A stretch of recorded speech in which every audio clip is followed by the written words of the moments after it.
Hello everyone, अस्सलाम वालेकुम and welcome to the smart reviews by Phoneworld. मैं हूं आपका होस्ट साद अहमद और आज मैं रिव्यू करने जा रहा हूं वीवो की एक न्यू स्मार्टफोन डिवाइस का। और मैं इसे वीवो की फ्लैगशिप डिवाइस भी कंसिडर कर रहा हूं क्योंकि वीवो के जो बाकी स्मार्टफोन डिवाइसेस थे पहले उनकी प्राइस रेंज ऐसे कोई बहुत ज़्यादा नहीं थी और उनके स्पेक्स भी कोई बहुत अच्छे नहीं थे, लेकिन इस स्मार्टफोन डिवाइस के स्पेक्स मुझे काफ़ी ज़्यादा अच्छे लगे। उसकी प्राइस कंपेरेटिवली बाकी कंपनीज़ के फ्लैगशिप के ऐसे कोई बहुत ज़्यादा नहीं है। और सबसे मज़े की बात इस स्मार्टफोन डिवाइस की है कि आप देख सकते हैं इसका डिज़ाइन काफ़ी ज़्यादा रिजेंबल करता है सैमसंग एसेट से, जो कि काफ़ी ज़्यादा एक्सपेंसिव डिवाइस है। और स्पेशली आप इसका फ्रंट पे गौर करेंगे तो आप देख सकते हैं इसका स्क्रीन टू बॉडी रेशो काफ़ी ज़्यादा कम दिया है और बिल्कुल सैमसंग एसेट में जैसे आपको ऑलमोस्ट सारा डिस्प्ले मिलता है, इसी तरह स्मार्टफोन डिवाइस में भी आपको ऑलमोस्ट सारा डिस्प्ले मिल रहा है। सिर्फ ये है कि इसके डिस्प्ले की क्वालिटी एसेट कोई इतनी ज़्यादा अच्छी नहीं है क्योंकि इसके अंदर फुल HD डिस्प्ले नहीं बल्कि इसके अंदर HD डिस्प्ले यूज़ किया गया, जबकि सैमसंग के एसेट के अंदर आपको फुल HD डिस्प्ले मिलता है। सबसे पहले अगर इसके प्लस पॉइंट्स के बारे में बात की जाए तो मैं आपको बताता चलूँ स्मार्टफोन डिवाइस का सबसे अच्छा फीचर मुझे स्मार्टफोन डिवाइस का कैमरा लगा है। और कैमरा और मल्टीमीडिया स्मार्टफोन डिवाइस की स्पेशलिटी है। आप देख सकते हैं इसके बॉक्स पर भी लिखा होगा 24 मेगापिक्सल सेल्फी कैमरा। सो स्मार्टफोन डिवाइस पर सेल्फी पर काफ़ी ज़्यादा फोकस दिया गया है। सेल्फी कैमरा इसका काफ़ी ज़्यादा अच्छा है, वाइड एंगल लेंस है। और इसके अलावा इसका बैक कैमरा मुझे ऐसे कोई बहुत ज़्यादा अच्छा तो नहीं लगा, अच्छा है इसकी प्राइस रेंज के लिहाज से। और उसके अलावा मुझे स्मार्टफोन डिवाइस की गेमिंग परफॉर्मेंस काफ़ी ज़्यादा अच्छी लगी है। इसके अंदर मुझे स्पेशली Antutu बेंचमार्क का 3D टेस्ट टूल में इसकी फ्रेम्स पर सेकंड की स्पीड काफ़ी ज़्यादा अच्छी थी, जो कि अमूमन मैंने फ्लैगशिप डिवाइसेस में देखा था। तो स्मार्टफोन डिवाइस में आप GPU की परफॉर्मेंस भी काफ़ी ज़्यादा अच्छी है। उसके अलावा ओवरऑल परफॉर्मेंस भी इसमें काफ़ी ज़्यादा अच्छी है, लैगिंग के इशूज़ नहीं है, स्टकिंग के इशूज़ नहीं है। मे बी इसीलिए क्योंकि इसके अंदर चिपसेट Qualcomm का यूज़ किया गया, इसकी वजह से इसके अंदर परफॉर्मेंस काफ़ी ज़्यादा अमेजिंग है। और एक और बहुत बड़ा प्लस पॉइंट ये कि स्मार्टफोन डिवाइस में आपको SD कार्ड के लिए आपके पास डेडिकेटेड स्लॉट अवेलेबल है, क्योंकि मैंने नोट किया बाकी स्मार्टफोन डिवाइसेस जो कि इस प्राइस रेंज में आती हैं, स्पेशली फ्लैगशिप डिवाइसेस भी, उनके अंदर माइक्रो SD कार्ड के लिए आपके पास हाइब्रिड स्लॉट अवेलेबल होती है। तो स्मार्टफोन डिवाइस में आपको ड्यूल सिम के साथ साथ डेडिकेटेड SD कार्ड की स्लॉट भी मिल रही है। और उसके साथ साथ आपको बहुत बड़ा स्टोरेज मिलने के बावजूद आपके पास एक्सपेंडेबल मेमोरी की ऑप्शन भी अवेलेबल है। सो इसके अंदर स्टोरेज 64 GB की, उसके साथ साथ बहुत अच्छी रैम मिली है आपको 4 GB की रैम, और प्राइस रेंज इसकी काफ़ी ज़्यादा अच्छी है। और उसके साथ साथ आपको स्मार्टफोन डिवाइस में ऑलमोस्ट सारे सेंसर्स भी मिल रहे हैं और उसके साथ साथ आपको कुछ एक्स्ट्रा फीचर्स भी मिल रहे हैं। और स्पेशली इसके अंदर वीवो के जितने भी स्मार्टफोन है उसके अंदर मैंने नोट किया आपके पास नाइट मोड का फीचर अवेलेबल है, जिसकी वजह से आप अपने स्मार्टफोन की लाइट इंटेंसिटी को कम कर सकते हैं ताकि आपकी आई साइट के लिए डेंजरस ना हो। और एक और बहुत बड़ा प्लस पॉइंट ये कि स्मार्टफोन डिवाइस की फिंगरप्रिंट सेंसर की स्पीड मैंने चेक की है, काफ़ी ज़्यादा तेज़ है और आप इसको कंपेयर कर सकते हैं बड़े फ्लैगशिप डिवाइसेस के साथ।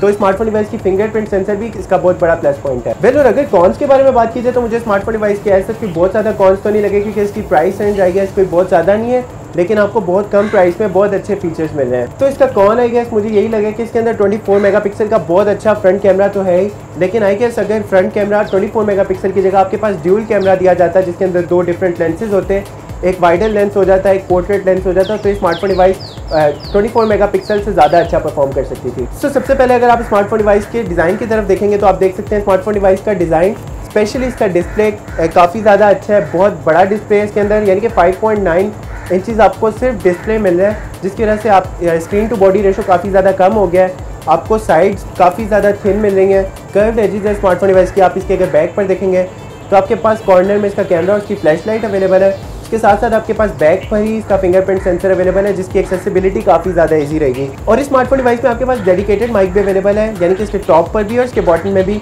जिसमें दोनों माइक्स में आपके पास नॉइस कैंसलेशन का फीचर भी अवेलेबल है, जिसकी वजह से इसकी नॉइस साउंड क्वालिटी काफ़ी ज़्यादा अच्छी है। और इसके अलावा अगर आप इसके लेफ्ट साइड पर देखेंगे आपके पास स्लॉट्स अवेलेबल हैं, जिनमें से 2 स्लॉट्स आपके पास नैनो सिम की हैं और एक स्लॉट माइक्रो SD कार्ड के लिए आपके पास केवल है। और इसके अलावा अगर आप राइट साइड पर देखेंगे तो आपके पास एज यूजुअल वॉल्यूम कीज़ और इसकी पावर कीज़ अवेलेबल है।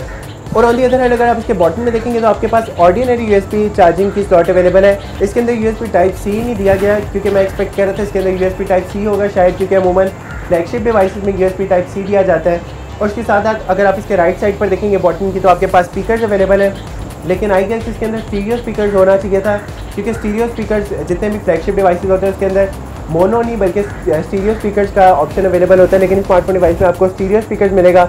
और उसके साथ साथ आपके पास ऑडियो जैक इसके टॉप की बजाय इसके बॉटम में 3.5 mm की मिलेगी। और मैं स्पेशली रिकमेंड करूँगा ये स्मार्टफोन डिवाइस उन लोगों के लिए जो बड़ा डिस्प्ले भी चाहते हैं और ऑन दी अदर हैंड चाहते हैं कि उनके स्मार्टफोन का वेट ऐसे कोई बहुत ज़्यादा ना हो और उसकी हैंडलिंग भी काफ़ी ज़्यादा अच्छा हो, तो ये स्मार्टफोन डिवाइस उन लोगों के लिए काफ़ी ज़्यादा अच्छी रहेगी। और वैसे पर्सनली मुझे स्मार्टफोन डिवाइस का फ्रंट काफ़ी ज़्यादा अच्छा लगा क्योंकि स्मार्टफोन डिवाइस का फ्रंट आप देख सकते हैं फुल डिस्प्ले और माइट भी अगर कोई दूसरा आपके स्मार्टफोन को नोट करे तो उसको यही लगेगा प्रॉब्ली कि आप सैमसंग S8 यूज़ करें, क्योंकि इसका डिज़ाइन काफ़ी ज़्यादा रिजेंबल करता है, स्पेशली इसका फ्रंट S8 से। वेल व्यूअर्स, एक और बात मुझे स्मार्टफोन डिवाइस की काफ़ी ज़्यादा अच्छी लगी है कि इसके अंदर मैंने गेम्स खेल के देखी हैं, इवन हाई एंड गेम्स जो कि मैं एक्सपेक्ट करता था कि फ्लैगशिप डिवाइसेस से बड़ी कंपनीज़ की, जैसे कि सैमसंग के S8 में, शॉमी की Mi 6 में, OnePlus 5 में जो गेम्स स्मूथली परफॉर्म करती थी, वो स्मार्टफोन डिवाइस में भी आपको बहुत कम प्राइस में आप इस स्मार्टफोन डिवाइस में बहुत इजीली खेल सकते हैं। और सबसे बड़ी बात, इसके अंदर 3D गेम्स जो कि वर्चुअल रियलिटी की गेम्स होती हैं, वो भी स्मार्टफोन डिवाइस में बहुत अच्छी इनकी परफॉर्मेंस है, क्योंकि इसका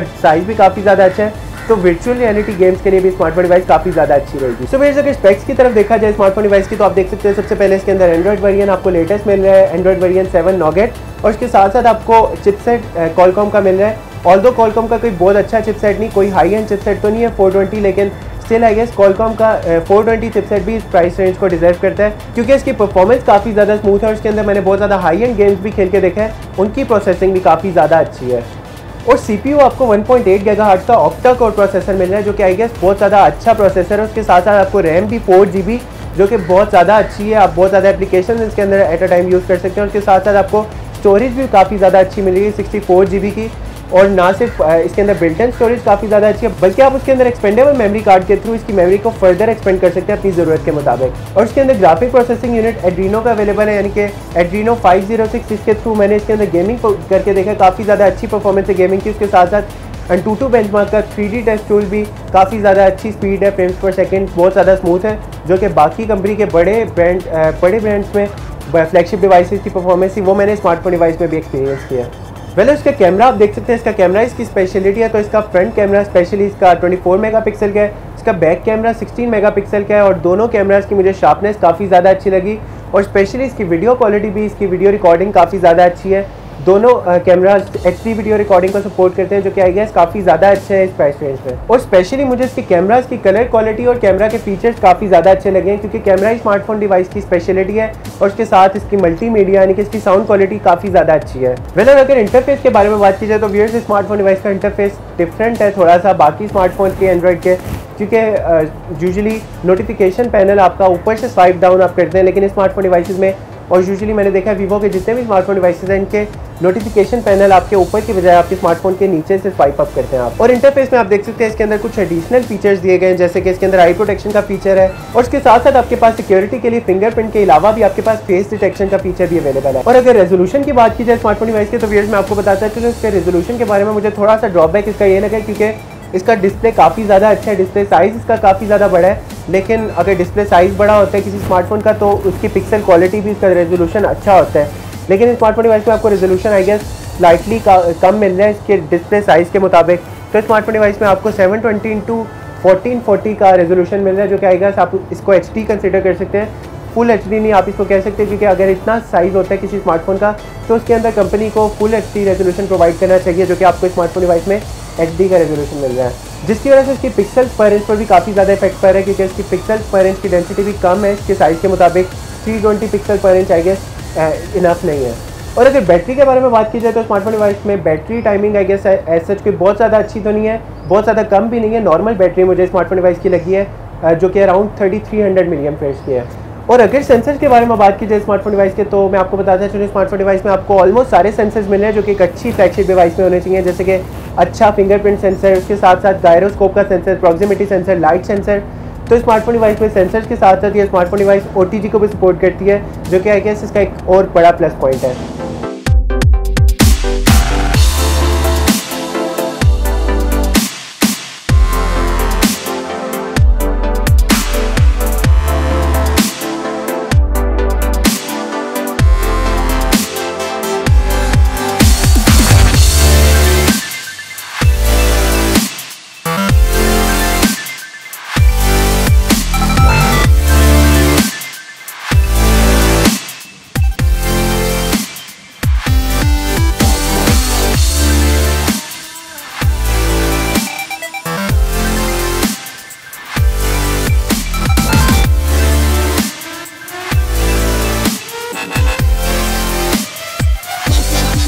वेल व्यूअर्स, ये था Vivo V7 Plus का डिटेल रिव्यू। वेल मुझे तो स्मार्टफोन डिवाइस काफ़ी ज़्यादा अच्छी लगी क्योंकि इसकी प्राइस ऐसा कोई बहुत ज़्यादा नहीं है, लेकिन इसके स्पेक्स मुझे काफ़ी ज़्यादा अच्छे लगे, स्पेशली इसके कैमरा। सो उम्मीद है कि आपको भी स्मार्टफोन डिवाइस काफ़ी ज़्यादा अच्छी लगी होगी और मुझे कमेंट्स में ज़रूर बताइएगा।